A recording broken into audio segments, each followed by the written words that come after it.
இந்த blue colour கொல்கட்டையை பார்த்ததுமே ஆசை வந்துச்சு. ரொம்ப நாள் வீடியோ போடாமல் இருந்த நம்ம இன்றைக்கி வீடியோ போட வந்தாச்சு. ஏன்னா அவ்வளோ டெம்டிங்காக இருந்துச்சு.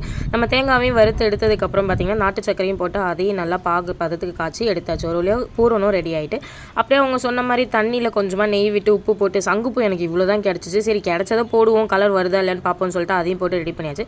அவங்க ஆறுனது பூரணம் பிடிச்சி வச்சுருந்தாங்க. நம்மளும் அதே மாதிரி பூரணத்தை பிடிக்கலான்னு பார்த்தா நம்ம தேங்காய் அந்த பொசிஷனில் இல்லை போல். சரி நான் அப்படியே கை விட்டுட்டு மாவு பார்த்திங்கன்னா நம்மளுக்கு சங்குப்பூ கலரில் அந்த தண்ணி வரலை. ஸோ வந்த கலரில் போதும்னு சொல்லிட்டு மாவை பிசைய ஆரம்பிச்சிச்சு. ஒரு வேளை நம்ம மாவையும் நல்லா சாஃப்டாக பிசைஞ்சு எடுத்தாச்சு.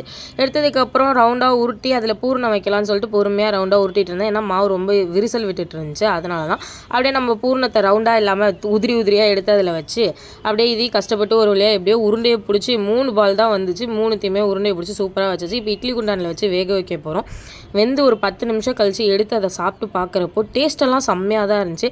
பட் எக்ஸ்பெக்ட் பண்ண அந்த ப்ளூ கலர் வரலையேன்றது தான் ஒரு மன வருத்தமாக இருந்துச்சு. நீங்கள் ட்ரை பண்ணி பாருங்கள். எப்படி இருந்துச்சுன்னு மறக்காமல் கீழே கமெண்டில் சொல்லுங்கள்.